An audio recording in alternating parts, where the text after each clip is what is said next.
अमरावतीच्या बातमीनं खरं तर नाराजी आनंदराव अडसूळ व्यक्त करतायत। राज्यपाल पद न मिळाल्यानं आनंदराव अडसूळ नाराज झालेत। अमित शहांनी आपल्याला आश्वासन दिलेलं होतं आणि ते आश्वासन पाळलं नाही असं अडसूळ म्हणतायत, असा आरोप अडसूळ यांनी लगावलेला आहे। अमरावतीच्या मोबदल्यात राज्यपाल पदाचं आश्वासन देण्यात आलेलं होतं। उमेदवारी मिळाली असती तर निवडून आलो असतो असं देखील अडसूळ यांनी म्हटलेलं आहे। अभिजित अडसूळ एकनाथ शिंदेंकडे आपलं गारहाण मांडणार असल्याचं देखील म्हटलं जात आहे।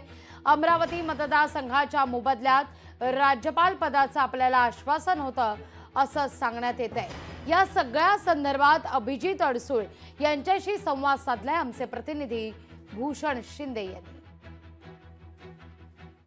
आपल्यासोबत आहेत अभिजित अडसूळ सर, खूप सारं स्वागत। सर, आधी अमरावती लोकसभा जी जागा होती त्याबद्दल तुमची नाराजी होती आणि त्याबद्दल आश्वासन मिळालं होतं की अमित शहा यांच्याकडून आश्वासन मिळालं होतं की तुम्हाला भविष्यामध्ये अनंतराव अडसूळ यांना राज्यपाल पद मिळेल, मात्र तेही आता कुठेतरी डावललं आहे। नाराजी आहे का अडसूळ कुटुंबाची आणि एकंदर कसं या संपूर्ण प्रकाराकडे पाहता? खरं म्हटलं तर लोकसभेच्या वेळी माननीय आनंदराव अडसूळ साहेब, मी अमित शाह साहेबांच्या घरी 27 मार्चला मुख्यमंत्री साहेब, उपमुख्यमंत्री देवेंद्रजी फडणवीस साहेब सगळे हजर होतो आणि त्यावेळी अमितभाईंनी स्वतः आनंदराव अडसूळांचा हात धरून वचन दिलं की बाबा तुम्ही सिनियर ज्येष्ठ नेते आहात आणि तुम्ही आमच्यासाठी अमरावती सीटवर माघार घ्या, आम्ही तुमच्यासाठी राज्यपाल पद देणार आहोत।